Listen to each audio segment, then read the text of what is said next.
بسم الله الرحمن الرحيم الحمد لله رب العالمين الرحمن الرحيم مالك يوم الدين إياك نعبد وإياك نستعين اهدنا الصراط المستقيم صراط الذين أنعمت عليهم غير المغضوب عليهم ولا الضالين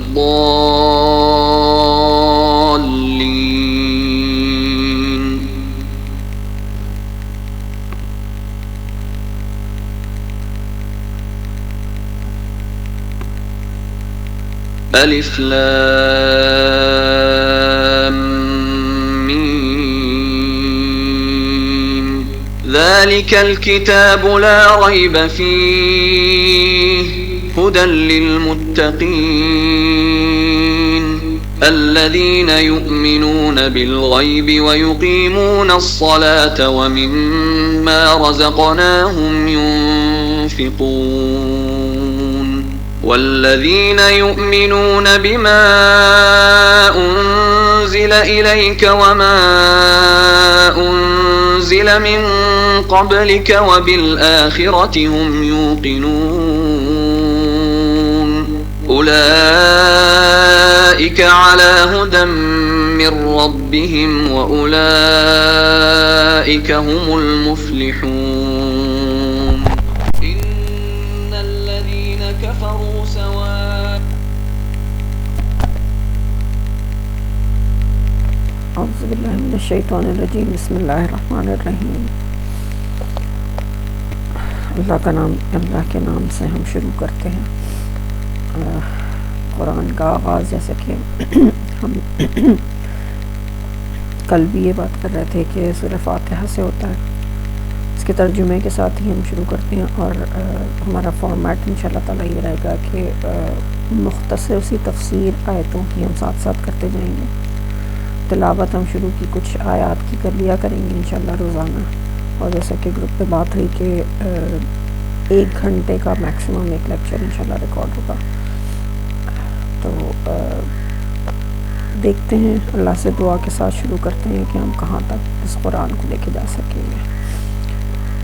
اعوذ باللہ من الشیطان الرجیم الحمدللہ رب العالمین، کل حمد اور کل شکر اللہ رب العالمین کے لیے ہی ہے۔ اچھا، عالمین کا جو ورڈ ہے وہ اس کا مطلب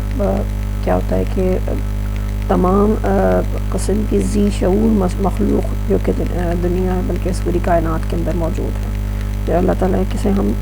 اصل میں سب سے ابتدا میں ہی قرآن کے اللہ تعالیٰ ہمیں یہ دعا سکھا رہا ہے کہ جس کی ابتدائی کس کے ساتھ ہوتی ہے کہ کل تعریف کل شکر اسی کے لیے ہے، اور حمد جو ہے یہ انتہائی اندر سے نکلنے والے ایک جذباتی سا، جیسے جو ایموشنل ایک ورڈ ہوتا ہے، وہ اس طرح کا ورڈ ہے جو انسان پوری طرح فیل کر کے اس کے بعد پھر اپنے زبان سے جو ہے وہ ادا کرتا ہے۔ جب ہم یہ کہتے ہیں کہ کل تعریف اس کے لیے، تو اس کا مطلب کیا ہے کہ جتنی بھی ہم خوبصورت ترین چیزیں دیکھتے ہیں، جتنی بھی ہم دنیا کے اندر مطلب کسی کی بھی تعریف ہم سمجھ سکتے ہیں نا کہ کس بیس پہ کر رہے ہوتے ہیں، کہ جب اس کا کوئی ہمیں اچھائی نظر آتی ہے یا اس کی کوئی بھی ایسی خوبی سے ہمیں واقفیت ہوتی ہے تو ہم اس کی تعریف کر رہے ہوتے ہیں۔ تو اسی جبکہ شکر کا جو الفاظ ہیں وہ کب آتے ہیں؟ جب ہمارے اوپر اس کا کوئی احسان آتا ہے۔ تو ال کے ساتھ جب حمد لگا ہوا ہے تو اس کا مطلب ہے کہ ہمارے دل کی گہرائیوں سے یہ بات نکلنی چاہیے، نکل رہی ہے، اللہ ہمیں سکھا رہا ہے کہ نکلتی ہے، کہ کل حمد اور کل شکر، کل تعریف اور کل شکر اسی اللہ رب العالمین کے لیے ہے۔ اور رب کا مطلب کیا ہوتا ہے؟ پالنے والا، پرورش کرنے والا، بالکل بنیاد سے اسے پروان چڑھانے والا، اور اس کی ایک ایک ضرورت کا خیال رکھنے والا۔ تو اللہ، ہم کیا کہتے ہیں کہ اللہ رب العالمین کے لیے، جو کہ ظاہر ہے کہ جو رب ہے، ہم اپنے ساتھ اس کا کنیکشن کیا بتا رہے ہیں، اور صرف اپنے ساتھ ہی نہیں، تمام عالمین کا وہ رب ہے، صرف میرا اور آپ کا نہیں ہے، بلکہ فرشتوں کا، جنوں کا، جانوروں کا، جتنی مخلوق اس وقت کائنات کے اندر موجود ہے ان سب کا رب ہے۔ الرحمن الرحیم، بہت رحمان اور نہایت رحم کرنے والا. دونوں ہی رحمان کے رحم کے روٹ کے ساتھ یہ ورڈز آئیں گے, اور رحمان کے اندر اگر ہم یہ سمجھیں تو جوش پایا جاتا ہے. اس کے لیے تو مفسرین لکھتے ہیں کہ یہ قیامت کے دن اس کی اصل رحمانیت جو ہے وہ ہوگی, مطلب جذبہ جو ہوگا اس کی رحمت کا. اور رحیم جو ہے وہ مسلسل رحم کرنے والا, تو اس کے لیے کہا جاتا ہے کہ یہ دنیا کے اندر جو اس کا مستقل رحم ہے, کنٹینیوس ایک رحم ہے, وہ ہمیں جو نظر آتا ہے ساری کائنات میں, یہ اس رحم کے لیے یہاں پہ بات کی گئی ہے. پھر مالک یوم الدین, مالک ہے روز جزا کا. اور ظاہر ہے کہ جب ہم اپنے زبان سے, یہ ظاہر ہے کہ اللہ ہمیں یہ الفاظ سکھا رہا ہے, یہ دعا سکھا رہا ہے, تو جب ہم اپنی زبان سے یہ کہتے ہیں کہ ایک تو پہلی بات ہم کیا کہتے ہیں کہ وہ رحمان اور رحیم ہے, تو ہمیں اس سے امید ہے, لیکن اس کے ساتھ ساتھ ہمیں ایک اور کس چیز کا یقین ہے کہ وہ جو روز جزا ہونے والا ہے اس کا وہ مالک ہے. اور مالک کی کیا حیثیت ہوتی ہے کہ وہ جیسے چاہے جو چاہے, بغیر کسی سوال اور جواب کے, بغیر کسی کے آگے جو ہے وہ جواب دہی کہ وہ جو کرنا چاہے جیسے کرے. تو جب ہم یہ اقرار کرتے ہیں کہ وہ روز جزا کا, وہ بدلے کے دن کا مالک ہے, تو اس کا, اور ساتھ ساتھ ہم یہ بھی کہہ رہے ہیں کہ وہ رحمان اور رحیم ہے, تو اصل میں ہم اس کی رحمیت, اس کی رحمت سے امید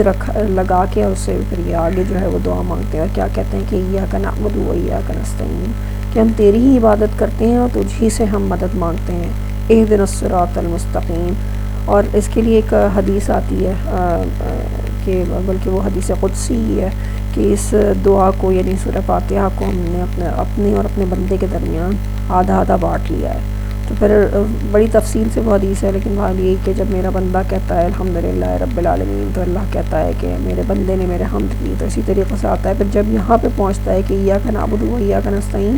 تو یعنی یہ بالکل مڈس آیت ہے نا سورہ فاتحہ کی. تو اللہ تعالیٰ فرماتا ہے کہ میں نے دیا اپنے بندے کو جو کچھ اس نے مانگا. اور ظاہر ہے کہ جب ہم اقرار کرتے ہیں کہ ہم صرف تیری ہی, ایاکا کا مطلب ہی کیا ہے کہ صرف تیری ہی ہم عبادت کرتے ہیں اور تجھ ہی سے صرف اور صرف مدد مانگتے ہیں, تو اس کی جواب میں اللہ کہتا ہے کہ جو کچھ میرے بندے نے مجھ سے مانگا میں نے دے دیا. اور اصل میں ہم کیا مانگ رہے ہیں, اللہ ہمیں کیا سکھا رہا ہے مانگنا, اہدنا الصراط المستقیم, کہ ہمیں دکھا دے سیدھا راستہ, مستقیم کہ بالکل اسٹریٹ پاتھ. ظاہر ہے کہ راستے بہت سے ہیں, لیکن ہمیں کون سا راستہ دکھا دے جو بالکل سیدھا اپنے رب کی طرف جاتا ہے, رب العالمین کی طرف جاتا ہے. اور پھر دوسرا اس کے اندر ایک اور جو سمجھنے کی بات ہے وہ کیا ہے کہ دنیا کے اندر ہم کتنی چیزوں کے لیے اللہ سے دعائیں مانگ رہے ہوتے ہیں نا, لیکن اللہ نے کچھ چیزیں ہمارے مقدر میں لکھ دی ہوتی ہیں, یعنی ہماری تقدیر جو اللہ نے بنائی ہے, ہمارا رزق, ہماری عمر, ہماری اولاد, ہماری آزمائشیں, ہماری ہر چیز اللہ تعالیٰ نے مقرر کر دی ہے. لیکن یہ ایک چیز ہے جو صراط مستقیم ہے, جو سیدھا راستہ ہے, وہ اللہ تعالیٰ ہم سے کیا چاہتا ہے کہ جب ہم مانگیں گے, جب ہم کوشش کریں گے تو ملے گا. وہ ایسے ہی نہیں مل جائے گا. جیسے رزق کا وعدہ اللہ نے سب کے ساتھ کیا ہے, رزق ہر حال میں, جیسے بھی بہرحال خیر, یہ بھی اس کا یہ مطلب نہیں ہے کہ ہاتھ پہ ہاتھ دھر کے بیٹھ دیا جائے کہ اللہ نے تو رزق کا وعدہ کیا وہ ہمارے منہ تک پہنچ جائے گا. ظاہر ہے اس کے لیے بھی کوئی کوشش کرنی پڑے گی, لیکن سب سے بڑی چیز جو کہ جس کا دار و مدار ہماری فلاح اور خسران کے اوپر ہے, اس کے لیے اگر کوئی کوشش نہیں ہوگی, یعنی صراط مستقیم کے لیے, تو ظاہر ہے کہ پھر یہ سمجھ لیں کہ اس سے بڑی اور کیا ناکامی ہو سکتی ہے. اور پھر اسی میں ایک اور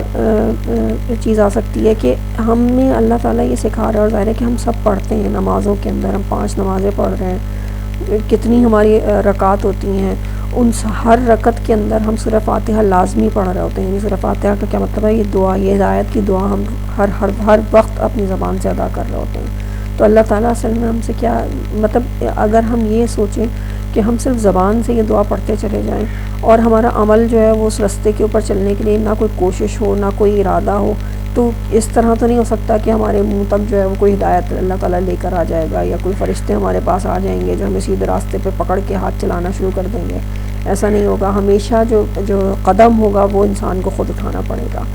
بالکل اس کے لیے مثال ہم نے جیسے پچھلے پروگرامز کے اندر بھی ایک لی تھی کہ کوئی خطرے کا نشان لکھا ہوا ہے, ڈینجر کا کوئی نشان لکھا ہوا ہے, اور پھر آپ اس کے پاس جا کے اس کے اوپر ہاتھ پھیرتے رہیں, اس کو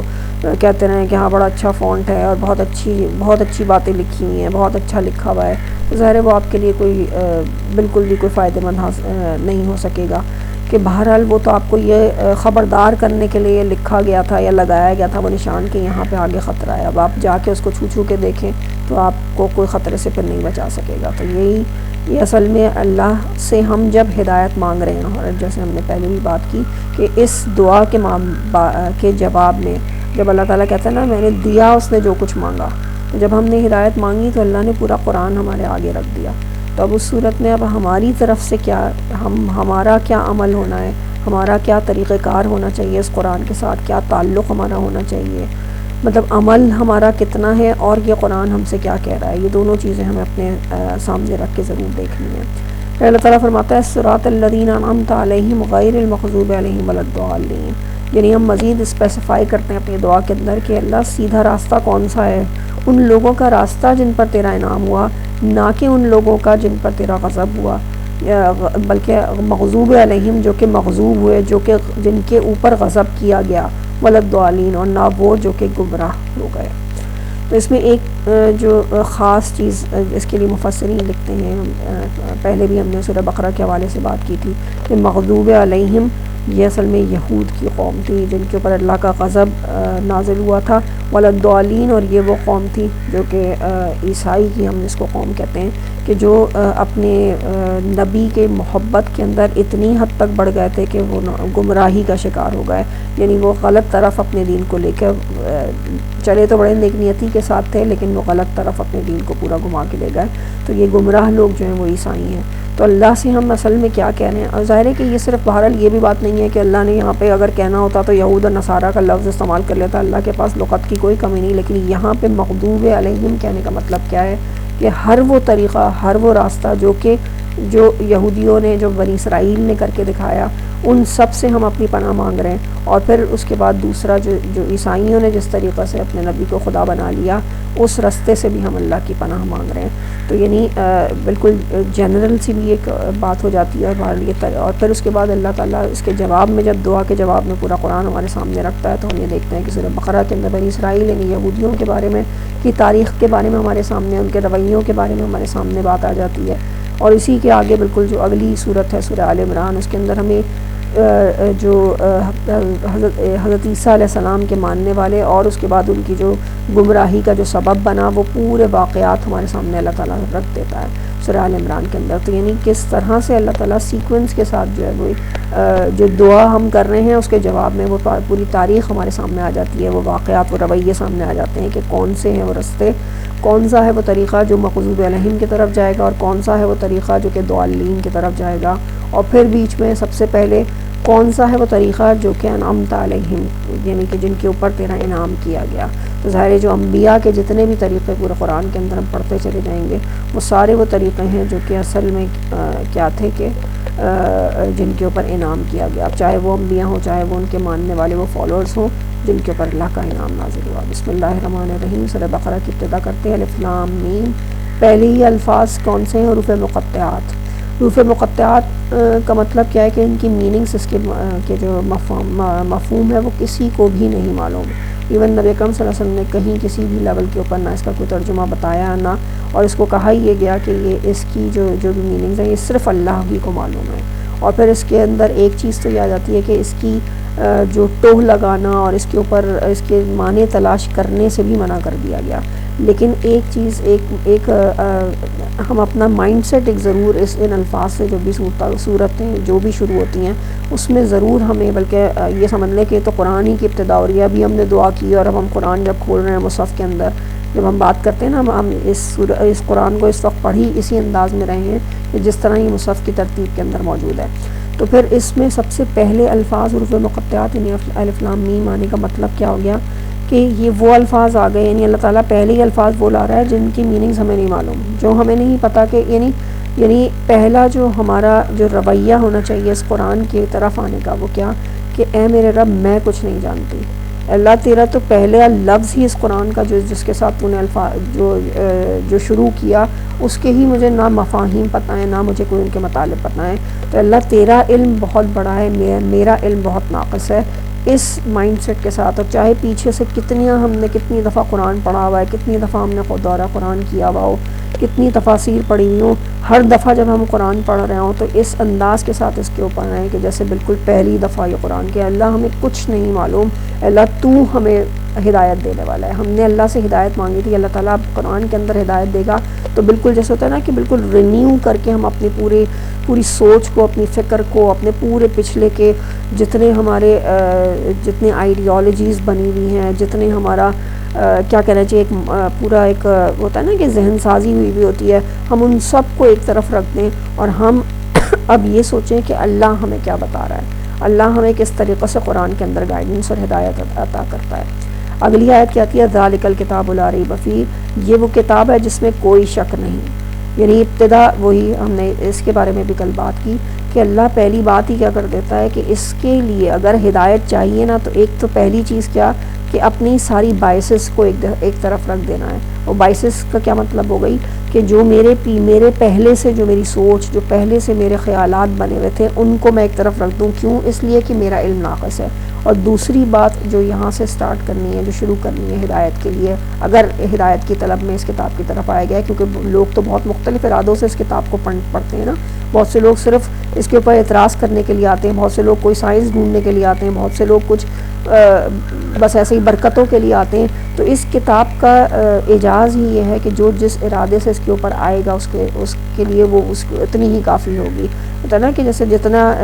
جتنا کوئی قطرہ اس میں سے اٹھا لے، جتنا کوئی چلو بھر کے اٹھا لے، کوئی گلاس اٹھا لے، کوئی بالٹی اٹھا لے، اور کوئی جو ہے وہ پوری طرح سے اس میں سے ڈبکیاں لگا کے اس سے سیر ہونے کی کوشش کرے، لیکن بہرحال پھر بھی اس کے خزانے تو کم نہیں ہونے والے. لیکن ہدایت کی جو شرط اللہ نے یہاں پہ بتا دی ہے وہ کیا شرط ہے کہ یہ وہ کتاب ہے جس میں کوئی شک نہیں. یعنی اس کے لیے اب اس کو ہم کیا کہیں، یہ ویسے تو یہ بڑی ہمارے دور کے اندر یہ بڑی نیگیٹو ٹرم سمجھی جاتی ہے کہ یہ باعث بہرحال ہمیں کریٹ کرنا ہے. اور کیا باعث ہے کہ اس کتاب میں کوئی شک نہیں، لا ریب فیہ. اس باعث کے ساتھ اگر ہم نہیں آئیں گے، واقعی بہت سی ہوتی ہیں وہ کہتے ہیں کہ باعثز نہیں ہونی چاہیے اور ورنہ یہ چیزیں یہ ہمیں جو ہے باقی آگے تھیوریٹیکلی کوئی بھی چیز سوچنے سے اور نئی باتیں سمجھنے سے جو ہے وہ بالکل روک دی جاتی ہے. لیکن اس کتاب کی ہدایت کے لیے اللہ نے جو ایک شرط رکھ دی ہے نا کہ پہلے تو یہ یقین کر لو کہ اس میں کوئی شک نہیں ہے. یعنی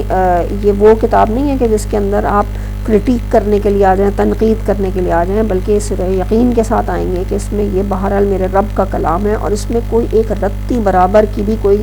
شک و شبے کی گنجائش نہیں ہو سکتی. اور اس کا کیا مطلب ہو گیا کہ اگر کہیں پہ کوئی مجھے مسئلہ آتا ہے، اگر مجھے کوئی چیز سمجھ میں نہیں آتی تو اس کے اندر میری سمجھ کا قصور تو ہو سکتا ہے، لیکن اس کتاب کی کسی مطلب کے اندر، کسی آیت کے اندر کسی قسم کا کوئی شک موجود نہیں ہو سکتا. تو یہ جو ایک مائنڈ سیٹ ہے، اس کے ساتھ میں اس کتاب کو ہم اور آپ اس کتاب کو شروع کریں گے تو پھر یہ ہمارے لیے کیا ہوگا کہ ہدی للمتقین، اس میں پھر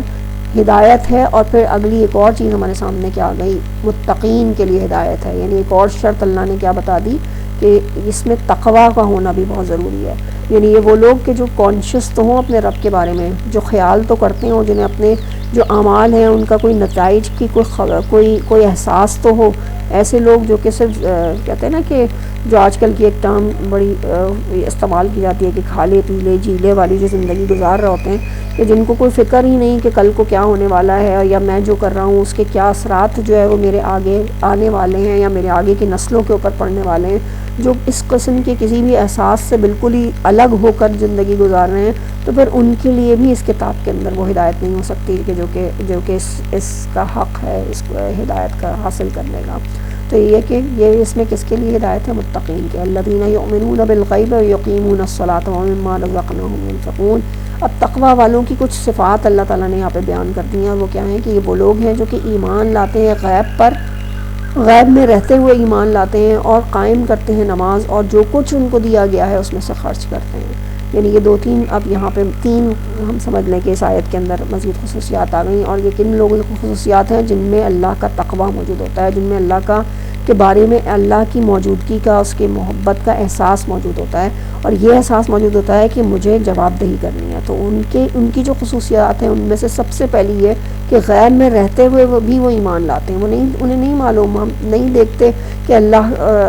مطلب اللہ کی موجودگی کا بہرحال احساس ان کے ہر وقت موجود رہتا ہے. ملائکہ اور جتنی بھی غیب کے اندر چیزیں ہیں وہ سب کے اوپر ایمان رکھنے والے ہیں. اور پھر اگلی کوالٹی جو بہرحال ان کی عمل میں ظاہر ہوتی ہے وہ کیا کہ نماز قائم کرنے والے ہوتے ہیں. اور قائم سے مطلب کیا ہے کہ اس کو اپنے ایک وقت کے اوپر اور اس کے جو بھی معیار ہے نماز کا ان سب چیزوں کے ساتھ، اور پھر اس کے لیے ظاہر ہے کہ مفسرین نے کیا لکھا ہے، باجماعت نماز کا قیام ایک اجتماعی طور پہ جب بات کی جاتی ہے تو وہ ایک جماعت سے نماز کا قیام ہوتا ہے وہ، تو اس کا بھی پورا جو ہے وہ کرتے ہیں اچھی طریقے سے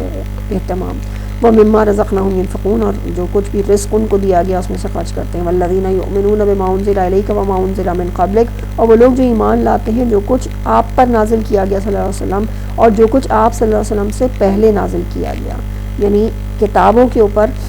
اس قرآن کے اوپر بھی ایمان رکھنے والے ہیں اور جو کچھ اس سے پہلے نازل کیا گیا تھا اس پہ بھی ایمان رکھنے والے ہیں۔ وبالآخرۃ ھم یوقنون، اور آخرت پر وہ یقین رکھتے ہیں۔ دیکھیں ابتدا کہاں سے ہوئی تھی، غیب پر وہ ایمان رکھتے ہیں، اور ظاہر آخرت بھی غیب کی چیز ہے، اللہ بھی غیب کی چیز ہے، ملائکہ غیب کی چیزیں ہیں، مطلب یہ ساری چیزیں غیب میں ہیں، لیکن آخرت کے لیے اللہ تعالیٰ خاص طور پہ بالکل آیت کے اینڈ میں دوبارہ لے کر آتا ہے اور کیا فرماتا ہے کہ آخرت پر وہ یقین رکھنے والے ہیں۔ یقین کیا کہنا چاہیے، ایمان کا وہ والا لیول ہے کہ جہاں پہ انسان جو ہے وہ بالکل ہی کسی قسم کی بھی کسی شک و شبہ کا اور کسی بھی اس چیز کے کا شکار نہیں ہوتا۔ اولئک علی ھدی من ربہم، یہی وہ لوگ ہیں جو ان کے اپنے رب کی طرف سے ہدایت پر ہیں۔ واولئک ھم المفلحون، اور یہی ہیں جو کہ فلاح پانے والے ہیں۔ ان الذین کفروا سواء علیہم انذرتہم ام لم تنذرہم لا یؤمنون۔ اچھا یہاں پہ ہم ایک منٹ کے لیے رکتے ہیں۔ یہ پہلی کیٹیگری اللہ تعالیٰ نے یہاں پہ بیان کر دی ہے، اور وہ یہ کون سی کیٹیگری ہے، جو ایمان لانے والے لوگ ہیں، جو تقویٰ والے لوگ ہیں، جو اصل میں اس کتاب سے ہدایت حاصل کریں گے۔ لیکن صرف یہی کیٹیگری نہیں ہے، 3 قسم کی کیٹیگریز ہیں، جیسے ہم نے پچھلے پروگرام کے اندر سامنے رکھا تھا کہ 3 کیٹیگریز ہیں جو سورہ بقرہ کے اندر بحث میں آئیں گی۔ اس میں پہلی کیٹیگری ابھی ہم نے پڑھ لی، اور کتنے سمپل سے الفاظ تھے، کتنے سمپل طریقے سے اللہ تعالیٰ نے سمجھا دیا کہ کون لوگ ہیں جو کہ ہدایت پائیں گے اور کون لوگ ہیں جو ایمان رکھنے والے ہیں۔ اب دوسری کیٹیگری کے بارے میں اللہ بات کرتا ہے، اور یہ کون ہے، ان الذین کفروا، یہ بے شک وہ لوگ جنہوں نے کفر کیا، سواء علیہم، برابر ہیں ان کے اوپر، انذرتہم ام لم تنذرہم لا یؤمنون، کہ خواہ تم ڈراؤ ان کو یا نہ ڈراؤ وہ ایمان نہیں لائیں گے۔ ختم اللہ علی قلوبہم وعلی سمعہم، اللہ نے مہر لگا دی ہے ان کے دلوں پر، ان کے کانوں پر، وعلی ابصارہم غشاوہ، اور ان کی آنکھوں پر پردہ ہے، ولہم عذاب عظیم، اور ان کے لیے بڑا عذاب ہے۔ بس سمپل سا 2 آیتوں کے اوپر مشتمل یہ ان لوگوں کے بارے میں بات آ گئی جنہوں نے جانتے بوجھتے، جنہوں نے سمجھ لیا کہ ہاں نبی اکرم صلی اللہ علیہ وسلم جو بات کہہ رہے ہیں وہ بالکل صحیح ہے، یہ جو قرآن جو بات لے کر آیا ہے وہ بالکل حق ہے، یہ سب کچھ سمجھ کر لیکن اس کے باوجود اپنے وہ جانتے بوجھتے بھی آ کے کیا کہا، اس کا انکار کرنے والے بن گئے۔ اور اس کے لیے ہم ایک مثال سے اگر ہم اس بات کو سمجھیں کہ کفر اصل میں ایکچولی ہوتی کیا چیز ہے، کہ یہود جو ہیں اس وقت پہ جو بھی مدینہ کے اندر موجود تھے اچھی طرح جانتے تھے، ایسے پہچان چکے تھے نبی رسول کو جیسے اپنے بیٹوں کو پہچانتے ہیں۔ اللہ تعالیٰ نے قرآن کے اندر یہ الفاظ استعمال کیا، لیکن اس کے باوجود صرف کیا کہتے تھے کہ تم لوگ کیا پاگل ہو گئے ہو کہ ایسی باتیں جا کے کہو گے کہ جو تمہارے اپنے خلاف جو ہے وہ گواہی بن جائیں۔ ان کے سامنے جا کے نہیں بتانا کہ ہم جو ہے ہماری کتابوں کے اندر یہ لکھا ہے اور ہم نے جو ہے وہ پہچان لیا ہے، ان کے سامنے یہ جا کے باتیں نہ کرنا، نہیں جانتے بوجھتے بھی کفر کا ارتکاب کرنے والے، اس کو اصل میں کفر یا انکار، اصل جو کفر کی ٹرم ہے وہ اس وقت پہ استعمال ہوتی ہے۔ کفر ایسی ٹرم نہیں ہے کہ آپ جو ہے وہ کسی کے بھی سامنے سے دیکھا اور آپ نے جو ہے وہ کہہ دیا کہ اچھا اس کا عمل جو ہے وہ کسی بھی لیول کے اوپر ایمان کے تقاضوں پہ پورا نہیں ہوتا تو آپ نے اس کے اوپر کفر کا لیبل لگا دیا۔ کفر میرے اور آپ کے کہنے کا لیبل کسی کے اوپر لگانے کا نام نہیں ہے۔ کفر صرف اور صرف اللہ جانتا ہے کہ کون جو ہے وہ اصل میں حقیقی طور پہ واقعی اس نے حق کو پہچان لیا تھا۔ ظاہر ہم تو کسی کا دل چیر کر دیکھنے والے نہیں ہیں کہ اس تک حق پہنچ گیا تھا اور پھر اس کے بعد اس نے انکار کر دیا تھا، بلکہ کفر ایکچولی مطلب ہی کیا ہے کہ اس نے جان لیا پھر انکار کر دیا۔ تو اسی لیے اس کے بارے میں بہت ہی یہ جو کفر کے فتوے ہیں یہ انتہائی سینسٹیو معاملہ ہے۔ اس طریقے سے کسی کے اوپر بھی کھڑے ہو کے یہ کہہ دینا کہ فلاں کافر ہے اور یہ فلاں جو ہے وہ مومن ہے، یہ ہم انسانوں کو اللہ تعالیٰ نے ایسا کوئی اختیار نہیں عطا کیا کہ ہم میں سے کوئی جو ہے وہ اس طرح کی کوئی بات کر سکے۔ تو بھائی اللہ کی طرف سے جو کفر ہے وہ جو کافر ہیں وہ کون لوگ ہیں یہ اللہ تعالیٰ نے ہمارے سامنے بیان کر دیا۔ اب اس کے بعد یہ تیسری کیٹیگری ہمارے سامنے آتی ہے، اور اس تیسری کیٹیگری کے بھی 2 پارٹس ہیں اس طریقے سے کہ یہ اصل میں کون سی کیٹیگری ہے، ہم پہلے بات کر چکے ہیں منافقین کی کیٹیگری۔ تو اللہ تعالیٰ ہم پڑھتے ہیں، اس کے بعد دیکھتے ہیں کہ 2 سیکشن دو ٹائپس ان منافقین کے کیسے ہو سکتے ہیں۔ وَمِنَ النَّاسِ مَن يَقُولُ آمَنَّا بِاللَّهِ وَبِالْيَوْمِ الْآخِرِ وَمَا هُم بِمُؤْمِنِينَ، اور لوگوں میں سے کوئی ایسے ہیں جو کہ کہتے ہیں کہ ہم ایمان لائے اللہ پر اور یوم آخرت پر، وما ہم بمؤمنین، اور وہ ایمان نہیں لاتے، اس حال میں کہ وہ ایمان نہیں لاتے. یعنی اللہ کہہ رہا ہے کہ وہ تو کہتے ہیں، یعنی زبان سے تو وہ کہہ رہے ہیں، یعنی اس کو آپ کیا کہتے ہیں، ایک لیگل ایمان کا اعلان کر رہے ہیں، وہ لیگلی وہ مطلب مسلمان ہیں، لیکن اللہ کی طرف سے ان کے بارے میں کیا بات آ گئی، وما ہم بمؤمنین، وہ مومن نہیں ہے. ظاہر ہے اب میں اور آپ کسی کے بارے میں یہ تو نہیں کہہ سکتے کسی بھی طرح سے، ہم کسی کے بھی دل کا حال نہیں جانتے، تو میں اور آپ کسی کے بارے میں بھی یہ نہیں سوچ سکتے. اگر ہم سوچ سکتے ہیں تو کس کے بارے میں، کیونکہ میں اپنے دل کے بارے میں، آپ اپنے دل کے بارے میں کہہ سکتے ہیں کہ میرے دل میں اور آپ کے دل میں کیا ہے. تو صرف ہم اگر اس منافقین کی کیٹیگری کو کہیں رکھ کے دیکھ سکتے ہیں تو وہ ہم اپنے اوپر رکھ کے دیکھ سکتے ہیں، یا ایز اے ہول اگر ہم بات کریں کہ پوری قوم کے اندر جو نفاق ہوتا ہے تو پھر وہ چیزیں ہمارے سامنے جو ہے وہ کس طریقے سے آ رہی ہوتی ہیں. یہ نشانیاں اللہ تعالیٰ جہاں پہ بھی منافقین کی لے کر آتا ہے تو اس میں سب سے پہلی چیز یہ، اور صحابہ کا بھی یہی رویہ ہوتا تھا کہ وہ اپنے اوپر رکھ کے دیکھا کرتے تھے. وہ یہ نہیں کہتے تھے کہ فلاں منافق اور فلاں نہیں، اور فلاں کے اندر یہ کوالٹیز آ گئی ہیں تو یہ تو منافق ہو گیا ہے. ان کو اس کی فکر نہیں ہوتی تھی، ان کو یہ فکر ہوتی تھی کہ میرے دل کے اندر تو کہیں کوئی نفاق نہیں پیدا ہو گیا. تو یہ اس کے اندر خاص طور پہ ہم اس چیز کو سامنے رکھ کے دیکھیں گے کہ اللہ تعالیٰ سے، اور دعا بھی کریں گے کہ اللہ تعالیٰ نفاق کی کسی بھی ٹائپ سے، کسی بھی کوالٹی، کسی بھی صفت سے اللہ تعالیٰ میں اپنی پناہ میں رکھے. اور یہ جو پہلی ٹائپ ہے اس کے لیے تو اللہ تعالیٰ نے بڑے سخت الفاظ نہ کہ وہ تو مومن ہی نہیں ہے، وہ کہتے تو ہیں زبان سے، یعنی وہ قولی طور پہ اقرار کر لیتے ہیں لیکن وہ بہرحال مومن نہیں ہے. اصل میں ان کا مسئلہ کیا ہے، یخادعون اللہ والذین آمنوا، وہ دھوکہ دے رہے ہیں اللہ اور مومن اور ایمان لانے والوں کو. وما یخدعون الا انفسهم، مگر وہ دھوکہ نہیں دیتے مگر صرف اور صرف اپنی ہی جانوں کو. وما یشعرون، اور ان کو اس کا شعور ہی نہیں. فی قلوبہم مرض فزادہم اللہ مرضا، ان کے دلوں میں ایک بیماری ہے اور اللہ نے ان کی بیماری کو بڑھا دیا ہے. ولہم عذاب علیم، اور ان کے لیے دردناک عذاب ہے. بما کانوا یکذبون، اس جھٹلانے کے بدلے جو انہوں نے کیا ہے. جھٹلانا کیسا ہے؟ ایک جھٹلانا کفر کا جھٹلانا تھا کہ انہوں نے جان لیا، پہچان لیا اور انکار کر دیا. یہ تو انکار بھی نہیں کر رہے، زبان سے کہہ رہے ہیں کہ ہاں ہم ایمان لائے، لیکن ان کے دل اس کو جھٹلا رہے ہیں، ان کا عمل ان کو جھٹلا رہا ہے. تو اس لیے اللہ تعالیٰ کیا کہتا ہے، کیونکہ ان کے دلوں کے اندر یہ بیماری پیدا ہو گئی ہے تو اللہ نے ان کے ایون جو عذاب کے لیے ورڈ استعمال کیا ہے وہ بھی علیم کا ورڈ استعمال کیا ہے. تو یعنی ایسا عذاب جو کہ دلوں کو تکلیف دینے والا، دردناک قسم کا عذاب، ایسا عذاب اللہ تعالیٰ ان کو عطا کر دے گا. اور دوسرا ان کا ایک اور جو پرابلم ہمارے سامنے آیا کہ وہ اللہ اور ایمان لانے والوں کو اصل میں دھوکہ دے رہے ہیں، جبکہ ایسے جو لوگ ہوتے ہیں وہ کسی کو بھی دھوکہ نہیں دیتے، وہ اپنی زبانوں سے کتنی چل زبانی کریں وہ اصل میں خود اپنے آپ کو ہی دھوکہ دینے والے ہوتے ہیں. وَإِذَا قِيلَ لَهُمْ، اب کچھ اور ان کی مثال اللہ تعالیٰ بیان کرتا ہے کہ وَإِذَا قِيلَ لَهُمْ لَا تُفْسِدُوا فِي الْأَرْضِ، اور جب ان سے کہا جاتا ہے کہ زمین میں فساد برپا نہ کرو، قَالُوا إِنَّمَا نَحْنُ مُسْلِمُونَ، تو وہ کہتے ہیں کہ بے شک ہم تو اصلاح کرنے والے ہیں. الا، آگاہ ہو جاؤ، إِنَّهُمْ هُمُ الْمُفْسِدُونَ، یہی تو ہے، آگاہ ہو جاؤ کہ بے شک یہی تو ہیں جو مفسد ہیں. وَلَكِنْ لَا يَشْعُرُونَ، اور لیکن ان کو اس کا شعور نہیں. تو یعنی ایک اور چیز جو سامنے آئی اس منافقین کی کیٹیگری کی کوالٹی کے اندر، اور یہ کیوں ہم اس کو تھوڑا سا غور سے اور سمجھ کے پڑھنے والے ہوں کہ یہ وہ کیٹیگری ہے جس کے لیے ہم سب کو خبردار رہنا ہے نا. تو اللہ تعالیٰ نے جو 2-3 باتیں کر دیں، اب آگے ہمارے سامنے جو آخری ابھی آئی ہے وہ کیا کہ ان سے کہا جاتا ہے کہ بھائی زمین میں فساد برپا نہ کرو، تو کہتے ہیں ہم تو بڑی اصلاح کر رہے ہیں. اور یہ اچھا ایک انڈیویجول لیول کے اوپر بھی اور ایک قوموں کے لیول کے اوپر بھی لے جا کے دیکھ لینا. جب بھی کوئی زمین کے اندر فساد پھیلانے والی کوئی قوم ہے تو وہ کہتی کیا ہے کہ نہیں ہم تو جو ہے وہ ہم تو ظلم کو ختم کرنے کے لیے کام کر رہے ہیں. اگر یہ نہیں کریں گے، اور یہ جیسے ہم ایک بالکل ہی ڈائریکٹ ایک مثال ہی لے لیں نا کہ اسرائیل کا پرسپیکٹو کیا ہے فلسطین کے بارے میں، وہ کہتے ہیں کہ نہیں یہ تو ان کا تو ختم ہونا ہے، یہ تو حماس جو ہے وہ انتہائی دہشت گرد تنظیم ہے اور اس کا ختم ہونا بہت ضروری ہے، تو ہم تو بس ان کو ختم کر رہے ہیں. لیکن ویسے اگر دیکھیں پوری دنیا کا جو ضمیر ہے وہ کیا کس طریقے سے اس چیز کو مطلب نگلنے کو تیار نہیں ہے کہ یہ بہرحال یہ صرف یہ تو ٹوٹلی ایک جینوسائیڈ ہے جو کہ یہ لوگ کر رہے ہیں. اور جینوسائیڈ ہی ایکچولی کیا چیز ہے؟ فساد فی الارض ہے. تو یہی ہے کہ جب ان سے کہا جاتا ہے کہ فساد نہ کرو تو کہتے ہیں کہ ہم تو اصلاح کرنے والے ہیں. آگاہ جاؤ کہ یہی اصل میں مفسد ہے لیکن اس کا شعور نہیں. وَإِذَا قِيلَ لَهُمْ آمِنُوا، جب ان سے کہا جاتا ہے کہ ایمان لے آؤ، کما آمن الناس، جیسا کہ ایمان لائے لوگ. قالوا انؤمن کما آمن السفہاء، تو وہ کہتے ہیں کہ ہم ایمان لائیں جیسا کہ بے وقوف ایمان لائے. اب یہ ہاں وہ خاص بات ہے جو اللہ تعالیٰ اس ٹائپ کی، یعنی میں نے کیا کہا تھا نفاق کی بھی 2 ٹائپس آتی ہیں. تو یہ جو ٹائپ ہے نا یہ خطرناک قسم کی ٹائپ ہے. یہ اصل میں یہ وہ ٹائپ ہے جو کہ جان بوجھ کے نفاق کا لبادہ اڑ کے مسلمانوں کی صفوں کے اندر موجود ہیں، اور ان کا مقصد ہی کیا ہے کہ مسلمانوں کی صفوں کے اندر نقصان پہنچانا۔ ایک تو مطلب ایک چیز تو یہ ہوتی ہے، ایک جو دوسری اب ہم آگے پڑھیں گے کیٹیگری کہنا چاہیے یا اس کے ٹائپ پڑھنی چاہیے، وہ ہیں جو کہ کمزور ایمان والے ہیں، جو کہ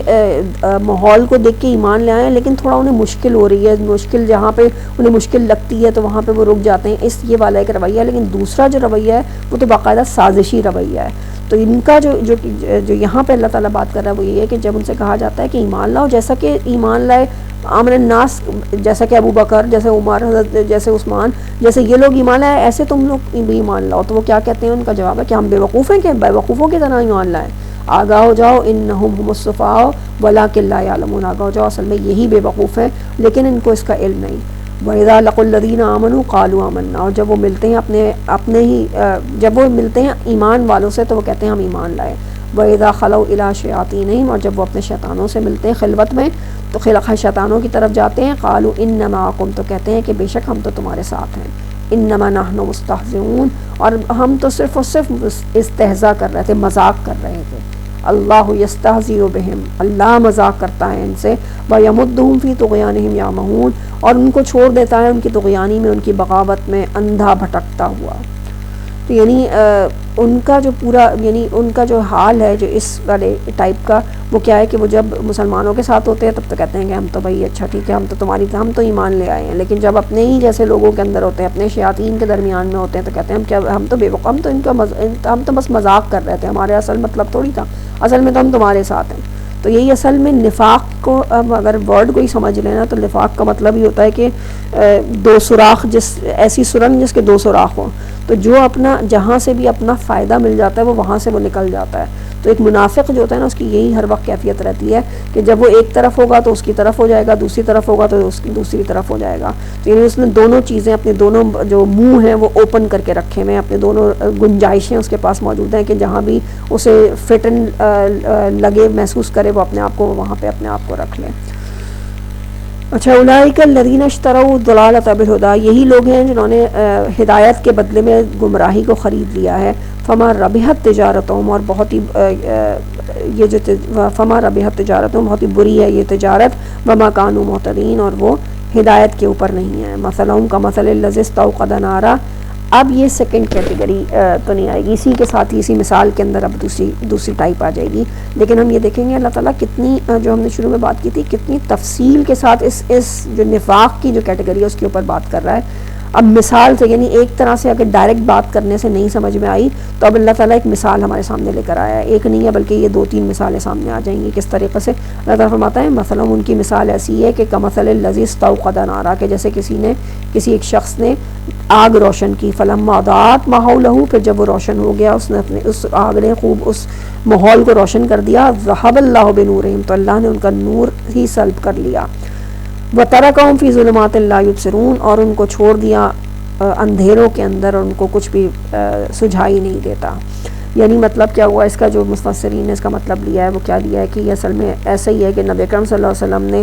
آگ روشن کی، یعنی کہ یہ قرآن کی روشنی آ گئی، ایمان کی روشنی آ گئی، انہوں نے پورے ماحول کو روشن کر دیا، لیکن ان منافقین کا حال کیا ہے کہ جب عین اس وقت پہ جب اندھیروں سے روشنی کی طرف پورا ماحول ہو گیا ہے تو اس ٹائم پہ ان کی بصارت جو ہے وہ سلب ہو گئی، یعنی اس ٹائم پہ وہ خود اندھے ہو گئے، تو وہ اس روشنی کا ان کو کوئی پھر اس کے بعد فائدہ نہیں تھا، اور ہوا کیا نتیجہ کہ وہ ایسے ہی اندھوں کے اندر، جیسے اندھیرے کے اندر تھے اسی حالت کے اندر وہ موجود رہیں گے۔ صم بکم عمی فہم لا یرجعون، وہ اندھے ہیں، بہرے ہیں، گونگے، مطلب ظاہر ہے کہ میں نے تھوڑی ترتیب الٹی کر دی، عمی کا مطلب باہر گونگے ہیں، بہرے ہیں، اندھے ہیں، اور وہ پلٹنے والے نہیں ہیں۔ او کصیب من السماء فی ظلمات، وہاں پہ ایک اور مثال سے اللہ تعالیٰ بیان کر رہا ہے، یعنی ہم دیکھیں کہ کس طرح اللہ مثالوں سے ہمارے سامنے اس کیٹیگری کو لے کر آ رہا ہے، اس کی کوالٹیز سامنے لے کر آ رہا ہے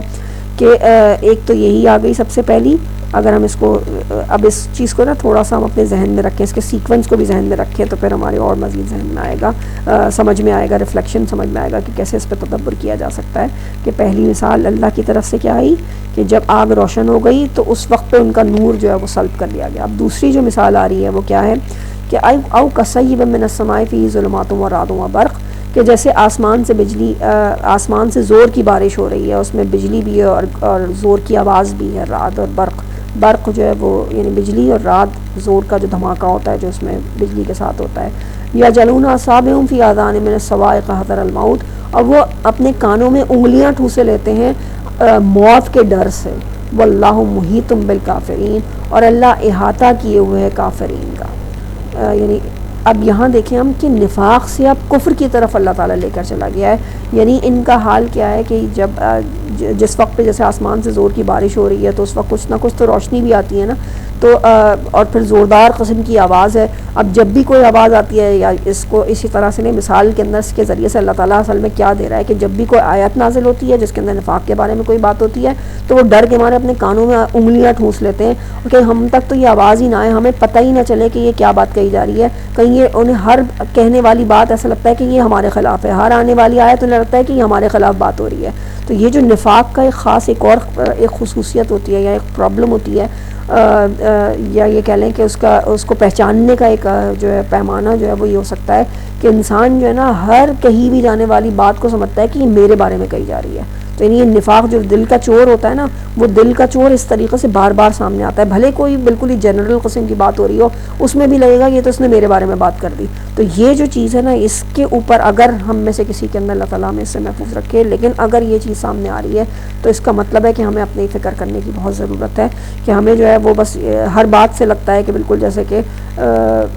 ہمارے خلاف ہو رہی ہے. واللہ محیط بالکافرین, اللہ تعالیٰ کہتا ہے اللہ ان کا احاطہ کیے ہوئے, ان کافرین کا احاطہ کیے ہوئے. یکاد البرق یخطف ابصارہم, قریب ہے کہ یہ جو بجلی ہے ان کی آنکھوں کی جو بصارت ہے وہ ان سے چھین لے جائے, ان سے لے جائے, اچک لے جائے. کلما اضاء لہم مشوا فیہ, پھر وہ کھڑے کے کھڑے رہ جائیں اسی کے اندر بھٹکتے ہوئے. تو یعنی اس سے ایک اور ہمیں کیا بات سمجھ میں آئی کہ اللہ تعالیٰ اصل میں وہی جو یہاں پہ محیطم بالکافرین کفر کی طرف جو ان کو لے گیا نا, تو یہی ہے کہ اگر اس اسٹیٹ میں رہیں گے مستقل, کہ جب اگر نفاق اس اسٹیٹ کے اندر رہیں گے تو قریب ہوگا کہ وہ جو پہلی مثال اللہ نے بیان کی تھی نا, اس کو ہم ذہن میں رکھیں کہ اللہ تعالیٰ نے کیا کہا تھا کہ ان کو جب آگ روشن ہو گئی تو ان کو اندھیروں کے اندر یعنی اللہ نے ان کی بصارت چھین لی. تو بالکل یہی اسٹیٹ اگر یہ اپنی نفاق کو کلینز نہیں کریں گے, اگر اس کا تزکیہ نہیں کریں گے, اگر اس سے پاک اپنے آپ کو نہیں کریں گے, اپنے دل کو اس بیماری اس کا علاج نہیں کریں گے, مستقل اس اسٹیٹ کے اندر رہیں گے, تو اللہ تعالیٰ کہہ رہا ہے کہ پھر ان کی بھی بصارت ایسے ہی چک لی جائے گی اور پھر وہ کس کے برابر ہو جائیں گے, پھر وہ اس کفر کی طرف یعنی نفاق کی سب سے بدترین کیٹیگری اور اس سے اگلی جو سب سے یعنی نفاق سے اوپر ہی ہم نہ ملے کہ کفر تک وہ جو ہے وہ چلے جائیں گے. کلما اضاء لہم مشوا فیہ, اچھا واذا اظلم علیہم قاموا, اور جب بھی کبھی اندھیرا ہوتا ہے تو وہ کھڑے ہو جاتے ہیں. وَلَوْ شَاءَ اللَّهُ لَذَهَبَ بِسَمْعِهِمْ وَأَبْصَارِهِمْ, اور اگر اللہ چاہے تو لے جائے ان سے ان کی سماعت اور ان کی بصارت. ان اللہ علی کل شیء قدیر, بے شک اللہ ہر چیز کے اوپر قادر ہے. اصل میں یہ پوری بات یہیں پہ مکمل ہوئی ہے, میں نے پہلے بیچ میں روک دی تھی, لیکن یہی سمجھ لیں ہم کہ جب بھی کبھی کوئی زور کی روشنی آتی ہے تو یعنی قریب ہے کہ روشنی ان سے جو ہے وہ چھین لے جائے ان کی بصارت, لیکن جب روشنی آتی ہے تو وہ کھڑے ہو جاتے ہیں, اور جب اندھیرا ہوتا ہے روشنی ہوتی ہے تو چلنے لگتے ہیں, اور جب اندھیرا ہوتا ہے تو کھڑے ہو جاتے ہیں. تو یہ بالکل یہی اسٹیٹ اللہ تعالیٰ کہتا ہے کہ اگر مستقل رہے گی تو پھر اللہ ان کی سماعت اور بصارت سب کو چھین لے جائے گا, اور پھر وہ کس طرف لے جائے گا کہ جہاں پہ اللہ نے ان کے لیے کہا تھا کہ صم بکم عمی فہم لا یبصرون, کہ انہیں اب کچھ بھی نظر نہیں آتا, کچھ بھی سجھائی نہیں دیتا. تو اللہ یہی کہہ رہا ہے یہاں پہ اصل میں, اور یہاں پہ ہم اس کو ذرا اس مثال کو اپنے اوپر ذرا سا اپلائی کر کے دیکھ لیں نا کہ کیا رہا ہے اللہ تعالیٰ, کہ جہاں کہیں کلما اضاء لہم, جب کبھی کوئی روشنی آئی تو چل پڑے, جب کوئی آسانی آئی, جو کوئی احکامات ایسے لگے کہ ہاں ٹھیک ہے چلو یہ تو ہم کر سکتے ہیں, وہاں تو ہم چل لیں. لیکن پھر جہاں کوئی ایسی بات آ گئی, جہاں کوئی احکامات اس طرح کے آ گئے جس کے اندر لگے کہ نہیں بھائی یہ تو اس دور کے اندر تو بڑے مشکل ہیں, یہ کیسے عمل ہو سکتا ہے, تو وہاں پہ بس کھڑے ہو گئے. تو یہی منافق اصل میں وہی بات آ گئی نا کہ کہاں سے یعنی ایکسٹریم کیس سے نفاق کی شروع ہوا تھا, اور اب یہ جو کیس ہے ہمیں لگتا نہیں ہے کہ ہم میں سے ہر ایک کے اندر ہی کہیں نہ کہیں اس طرح کے مسائل, اس طرح کے ایشوز جو وہ موجود ہوتے ہیں. اور اللہ کی طرف سے وارننگ کیا ہے کہ اگر تم اس اسٹیٹ میں رہو گے تو اللہ تمہیں جو ہے وہ پورا کا پورا اسی بدترین کیٹیگری کی طرف لوٹا دے گا. ان اللہ علی کل شیء قدیر، بے شک اللہ ہر چیز کے اوپر قادر۔ اب دیکھیں پورا رکوع جو ہے وہ صرف نفاق کی مثالوں کے اوپر ہو گیا، اور اب یہاں پہ رک کے میں ایک دفعہ پھر آپ سے کہوں گی کہ جب ہم یہ جو ایک پورا رکوع ہے نا، اس کی پوری واقع جو مثالیں اللہ نے بیان کی اور جو کوالٹیز بیان کی، اس کو ذہن میں رکھ کے اگر ہم بنی اسرائیل جب پہنچیں گے واقعات کے اوپر، تو ہمیں نظر آئے گا کہ واقعی ایک ایک بات وہاں پہ ریپیٹ ہو رہی ہوگی، ایکو کر رہی ہوگی، انہی آیات کی طرف اشارہ کر رہی ہوگی، اور اصل میں کس لیے اشارہ کر رہی ہوگی کہ as a nation, as a قوم، انفرادی طور پہ بھی قوم کی حیثیت سے بھی بنی اسرائیل کے اندر کس طرح نفاق سرایت کر گیا تھا۔ اور ظاہر ہے کہ جب اللہ تعالیٰ بنی اسرائیل کے بارے میں بتائے گا تو اس کا مطلب ہے کہ ہم میں سے ہر ایک کو اپنے اوپر رکھ کے، اور ہم میں سے ہر ایک کو اپنی قوم یعنی اس امت کے اوپر رکھ کے ان سارے نشانیوں کو جو رکھ کے دیکھنا ہے کہ ہم نفاق کی کون سی اسٹیٹ کے اندر ہے۔ اچھا جی آگے چلتے ہیں، بسم اللہ الرحمن الرحیم۔ یا ایھا الناس اعبدوا ربکم الذی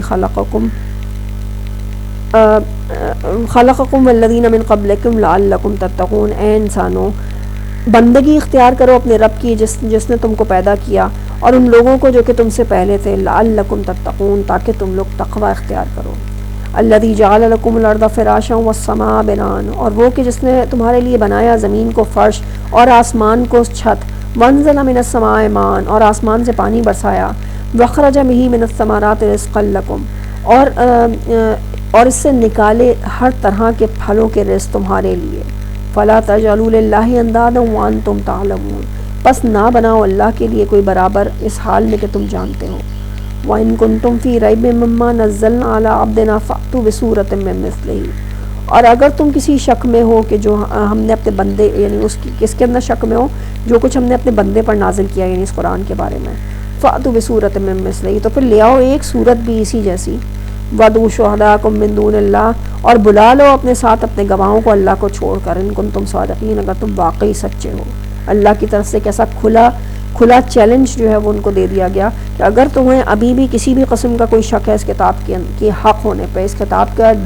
کی ڈیوینٹی کے اوپر، اس کتاب کی، اور باقی ہم اگر اس کو دیکھیں گے تو اس کی جو ترتیب ہے، اس کی جو آرگنائزیشن ہے، اس کی آیات کا ربط ہے، اتنا ڈیوائن ہے واقعی کہ ایک ایک چیز کو پڑھتے ہوئے، ایک ایک چیز کے اوپر سوچتے ہوئے ہم کسی بھی طریقے سے کسی انسان کے کلام کی طرف جو ہے وہ کی طرف نہیں جوڑ سکتے۔ ہم یہ نہیں کہیں سے بھی سوچ سکتے کہ کوئی بھی انسان اس پہ کبھی قادر ہو سکتا ہے کہ وہ ایسا کوئی کلام بنا کے، ایسی کوئی ایک آیت بھی بنا کے لے آئے۔ تو اللہ کی طرف سے پہلا چیلنج یہاں پہ کیا آیا ہے کہ ایک صورت ہی تم اس جیسی بنا لاؤ۔ اور یعنی ایون واقعی یہ سورت جب سورہ بقرہ نازل ہو رہی ہے تو یہ تو مدینہ کے اندر نازل ہو رہی ہے، اس سے پہلے سورہ کوثر تک نازل ہو گئی ہے۔ کتنی چھوٹی سی سورت ہے، اللہ کی طرف سے چیلنج ہے تم اتنی سی چھوٹی سی 3 آیتوں کی ایک سورت، 2 آیتوں کی ایک صورت ہی بنا کے لے آؤ، اس پہ بھی نہیں وہ قادر ہوں گے۔ پھر اگلی بات کہ اللہ تعالیٰ کہہ رہا ہے کہ فَإِن لَمْ تَفْعَلُوا، اور اگر تم نہ کر سکو ایسا، وَلَن تَفْعَلُوا، تم ہرگز یہ نہیں کر سکو گے، فَاتَّقُوا النَّارَ الَّتِي وَقُودُهَا النَّاسُ وَالْحِجَارَةُ، تو ڈرو اس آگ سے جس کا ایندھن ہوں گے انسان اور پتھر، اُعِدَّتْ لِلْكَافِرِينَ، اور وہ بھڑکائی گئی ہے کافروں کے لیے۔ وَبَشِّرِ الَّذِينَ آمَنُوا وَعَمِلُوا الصَّالِحَاتِ أَنَّ لَهُمْ جَنَّاتٍ تَجْرِي مِن تَحْتِهَا الْأَنْهَارُ، اور خوشخبری دے دو ان لوگوں کو جو ایمان لائے، جنہوں نے نیک عمل کیے، یہ کہ ان کے لیے جنتیں ہیں جن کے نیچے نہریں بہ رہی ہوں گی، كُلَّمَا رُزِقُوا مِنْهَا مِن ثَمَرَةٍ رِزْقًا، اس میں ہر طرح کے پھل ہوں گے، پھلوں کے رزق ہوں گے، قَالُوا هَٰذَا الَّذِي رُزِقْنَا مِن قَبْلُ، اور وہ کہیں گے کہ یہ تو ویسا ہی ہے رزق جیسا کہ اس سے پہلے ہمیں ملتا تھا، وَأُوتُوا بِهِ مُتَشَابِهًا، یا اسی جیسا ہے، یہ پہلے یعنی وہ کہیں گے کہ یہ تو وہی ہے جو ہم اس سے پہلے کھاتے تھے، یا کہیں گے وہ تو بھی نہیں اس جیسا ہی ہے، یعنی وہ خود کھا کے اس کو جو بھی یہ جنت کے بارے میں بات ہو رہی ہے نا، ظاہر ہے کہ ایمان والوں کے لیے بشارت اللہ تعالیٰ نے پہلے، اچھا اس کو تھوڑا سا دوبارہ سے دیکھ لیتے ہیں کہ پہلے دیکھیں ہمیں کس طرح سے اللہ تعالیٰ نے جو کفر کرنے والے ہیں ان کو یعنی جو انکار کرنے والے ہیں اس کتاب کا، جس میں شک رکھنے والے ہیں، ان کے لیے کیا کہہ دیا کہ ڈرو اس آگ سے جس کا ایندھن ہوں گے انسان اور پتھر، اور فوراً ہی بعد جو ایمان اور عمل کرنے والے ہیں ان کے لیے کیا ہوں گی، جنتیں ہوں گی، اور اس میں جو رزق ملے گا۔ اور ظاہر ایک چیز ہمیں سمجھ لینی چاہیے کہ انسان کی اللہ تعالیٰ نے ایک جو استھیٹکس خاص ایک دی ہے نا، وہ کسی بھی مخلوق کے اندر موجود نہیں ہے، کہ وہ خوبصورتی چاہتا ہے، ہر چیز کو خوبصورت طریقے سے، یعنی خوبصورتی کو انجوائے کرنا چاہتا ہے، یعنی ایون کوئی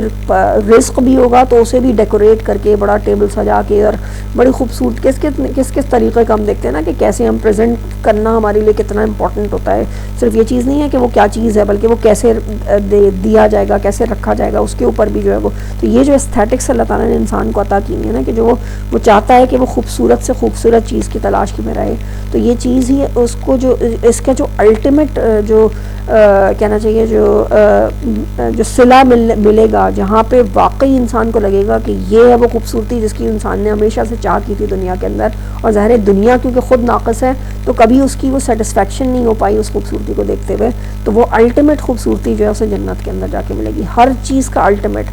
رب کا دیکھنا, رب کا اپنا کے سامنے جو ہے وہ روبرو ہونا, یہ اپنی اس رب کی خوبصورتی کو فیل کرنا. پھر اس کے بعد جنت کے اندر بھی چاہے وہ کوئی رزق ہو, چاہے وہ کوئی جو سینریز ہو, ہر طرح کی چیزیں وہ الٹیمیٹ خوبصورتی جو ہے پرووائڈ کریں گے, جو اس کے ایستھیٹکس کو جو ہے وہ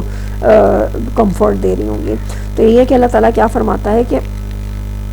وہاں پہ جب وہ کھائے گا تو وہ کیا, وہ جو پھل وہ کھائیں گے تو وہ کیا کہیں گے کہ یہ تو ہمیں اس سے پہلے بھی ملتے ہیں لیکن وہ اتنے الٹیمیٹ ہوں گے, اتنے خوبصورت اور اتنے مزے کے اندر خوبصورت ہوں گے, یعنی ان سائڈ آؤٹ جس کو کہتے ہیں نا, باہر سے بھی خوبصورت اور اندر سے بھی ذائقے کے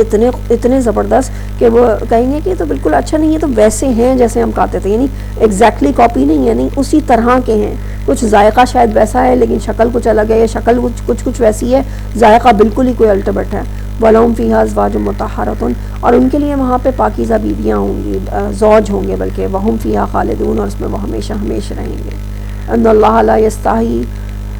ان یضرب مثلا ما بعودۃ فما فوقها, بے شک اللہ نہیں شرماتا اس بات سے کہ وہ مثال دے کسی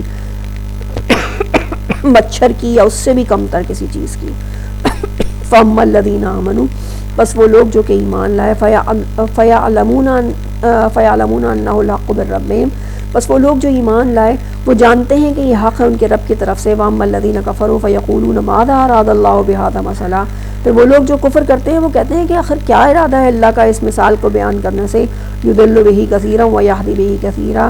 اللہ گمراہ کر دیتا ہے, یعنی وہ گمراہ کر دیتا ہے بہتوں کو, اور وَيَهْدِي بِهِ كَثِيرًا, اور ہدایت دیتا ہے بہتوں کو. وَمَا يُضِلُّ بِهِ إِلَّا الْفَاسِقِينَ, اور نہیں گمراہ کرتا وہ اس سے مگر صرف ان کو جو کہ فاسق ہوتے ہیں. یعنی یہاں بھی اللہ کی طرف سے بالکل کلیئر بات کیا آ گئی کہ ایسا نہیں ہے کہ اللہ جیسے چاہے بس ایسے ہی کوئی انسان تو جو ہے وہ خود چاہتا ہے کہ میں ہدایت کے اوپر ہوں, اللہ اس کو زبردستی کسی گمراہی کے اندر ڈال دے, ایسا نہیں ہے. بلکہ جو فاسق ہوتے ہیں اللہ انہی لوگوں کو اصل میں جو, یعنی فاسق لٹرلی کہتے ہیں کہ جو اندر کا گند ہوتا ہے نا, جو ہلکا ہلکا پلپ باہر آنا شروع ہو جاتے ہیں, اس کو لٹرلی فسق ورڈ اس کے لیے استعمال کیا جاتا ہے. اس کا کیا مطلب ہوا, جو فاسق ہوتے ہیں جو ان کا اندر کا گند ہوتا ہے جب وہ باہر آنا شروع ہو جاتا ہے, یعنی وہ اپنی خرابیوں کو باہر سے شو کرنا شروع کر دیتے ہیں, تو اصل میں وہ لوگ ہیں جنہیں اللہ تعالیٰ گمراہ کرتا ہے. اور باقی بہرحال, اور کس کے ذریعے سے, انہی آیات کے ذریعے سے, یعنی یہی آیات بہتوں کو گمراہ کرنے والے کا سبب بھی بن سکتی ہیں اور بہتوں کو جو ہے وہ ہدایت کا راستہ دکھانے کے بھی سبب بن سکتی ہیں. تو اسی لیے اللہ تعالیٰ سے ہر لمحے ہر سیکنڈ پہ جو ہے نا ہمیں یہ دعا مانگنی ہے کہ اہدنا الصراط المستقیم, ہے اللہ ہمیں سیدھا راستہ دکھانا, یہ نہ ہو کہ ہم انہی آیات کے ذریعے سے جو ہے وہ گمراہوں میں شامل ہو جائیں. اور ایسا ہوا ہے تاریخ کے, اگر ہم تھوڑے سے بھی واقعات اٹھا کے دیکھیں تو بڑے قرآن پڑھنے والے, عربی سیکھنے والے, اور کیسے کس طریقے سے شیطان نے انہیں جو ہے وہ سیدھے راستے سے ہٹا دیا. تو اللہ تعالیٰ سے اس ایک تو فسق سے اپنی پناہ میں اللہ تعالیٰ ہمیں رکھے, ایسی گمراہی سے بھی. الذین ینقضون عہد اللہ من بعد میثاقہ, وہ لوگ جو اللہ سے کیے ہوئے عہد کو توڑ ڈالتے ہیں بعد اس کے کہ جبکہ اس کو مضبوط کیا گیا تھا. وَيَقْطَعُونَ مَا أَمَرَ اللَّهُ بِهِ, اور توڑتے ہیں جو کچھ اللہ نے حکم دیا تھا, بِهِ أَن يُرْسَلَ, جس کو مضبوط کرنے کا حکم دیا تھا. وَيَفْسِدُونَ فِي الْأَرْضِ, اور زمین میں فساد پھیلاتے ہیں. اور یہ اس کا کیا مطلب ہے, ایک تو یہ کہ اللہ سے کیا ہوا عہد توڑتے ہیں, تو اس کے ویسے تو بہت سے میننگ ہو سکتے ہیں, لیکن ایک سمپل سا جو کلمہ پڑھ لیا لا الہ الا اللہ, یہ ایکچولی کیا ہے, یہ پورا عہد ہے. اللہ سے ہم نے عہد کر لیا کہ الہ میرا اور آپ کا صرف اور صرف ایک ہی ہے, اب میں باقی کسی کو بھی اس سے اوپر کسی بھی سچویشن کے اندر نہیں کرنے والی. تو یہ سب سے بڑا عہد ہے جو ہم نے کیا ہے. پھر ایک ہے عہد الست, جو کہ ہم سب کی ارمان اللہ, یعنی اس دنیا کے اندر موجود یا تخلیق سے پہلے سمجھ لیں ایک روحانی اسٹیٹ کے اندر یہ عہد اللہ سے کیا تھا کہ جو ہے اللہ تعالیٰ نے پوچھا تھا کہ کون ہے تمہارا رب, تو ہم نے کیا کہا تھا کہ یعنی اللہ نے پوچھا تھا کہ کیا میں ہی تمہارا رب ہوں. ہم سب نے ایک زبان میں جواب دیا تھا کہ قالوا بلا, ہاں کیوں نہیں ہے اللہ, تو ہی ہمارا رب ہے. تو یہ جو انکار ہے، جو اقرار تھا ہمارا اپنی بندگی یعنی اپنی بندگی کا اور اللہ کا اپنا رب مان لینا، تو یہ جو اقرار تھا یہ بھی اصل میں ایک عہد ہے۔ تو اللہ تعالیٰ کیا کہہ رہا ہے، اور اس کے علاوہ بھی ہم سمجھ لیں کہ اللہ سے تو کیے ہوئے عہد، یعنی جب بھی ہم دین کے اندر داخل ہو گئے، کلمہ پڑھ لیا، تو سارے حقوق و فرائض ہمارے اوپر ایک طرح سے عہد کے طور پہ جو عائد ہو جاتے ہیں۔ تو یہی اللہ کیا کہتا ہے کہ ان لوگوں کے بارے میں بات کیا کر رہا ہے، یہ کون لوگ اصل میں فاسق ہوتے ہیں، ان کی بارے میں بات بتائی جا رہی ہے کہ فاسق لوگ اصل میں کون ہیں، کہ وہ لوگ ہیں جو کہ اللہ کا سے کیا ہوا عہد توڑتے ہیں جبکہ وہ مضبوط باندھا جا چکا ہو۔ اور پھر دوسری بات کیا ہے، وَيَقْطَعُونَ مَا أَمَرَ اللَّهُ بِهِ أَن يُوصَلَ،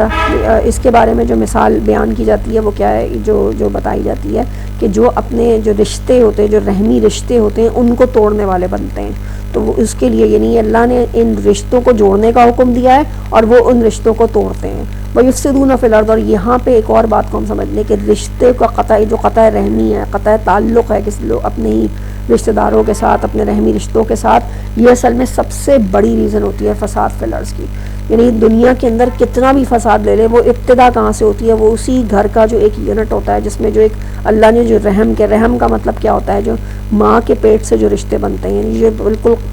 جو قریبی رشتہ دار ہیں، اور اس کا مطلب یہ نہیں ہے کہ صرف میٹرنل خالی رشتے ہوگا، یہ میٹرنل اور پیٹرنل یہ دونوں رحمی رشتوں میں آ جاتے ہیں، بہن بھائی، اور پھر اسی سے آگے ایکسٹینڈڈ فیملیز کے اوپر چلے جائیں، چچا ماموں خالہ نانی نانا دادی دادا، یہ سارے کے سارے جتنے بھی رشتے ہیں، یعنی آپ جتنے بھی فیملی، ڈائریکٹ فیملی یا پھر ایکسٹینڈڈ فیملی، ان سب کو ہم رکھ کے دیکھ لیں کہ ان سب کے لیے اللہ تعالیٰ کہہ رہا ہے کہ جو فاسق ہیں ان کے اندر کیا کیا چیزیں ہوتی ہیں، کہ ایک پہلی چیز کیا کہ اللہ سے باندھا ہوا عہد، چاہے وہ کلمہ ہو چاہے وہ عہد الست ہو، اور دوسرا دنیا کے اندر جو رشتوں سے اللہ تعالیٰ نے جوڑا ہے، جن رشتوں سے، اس کو توڑنے والے بن رہے ہیں۔ تو اور پھر یفسدون فی الارض، زمین کے اوپر فساد، اور یہ دونوں چیزیں جب نہیں ہوں گی تو لازمی طور پہ کیا ہوگا، زمین کے اوپر فساد ہوگا۔ اولئک هم الخاسرون، اور یہی لوگ ہیں جو کہ اصل میں خسارہ پانے والے ہیں۔ کیف تکفرون باللہ وکنتم امواتا فاحیاکم، کیسے تم کفر کرتے ہو اللہ سے اس حال میں کہ تم مردہ تھے، پھر اللہ نے تمہیں زندہ کیا۔ ثم یمیتکم، پھر وہ تمہیں زندہ کرے گا، ثم یحییکم، پھر تمہیں مردہ کرے گا، ثم یحییکم، پھر تمہیں زندہ کرے گا، ثم الیہ ترجعون، پھر تم اسی کی طرف لوٹائے جاؤ گے۔ سمجھ میں آ رہی ہے نا بات، کہ تم پہلے مردہ تھے پھر تمہیں زندہ کیا، یعنی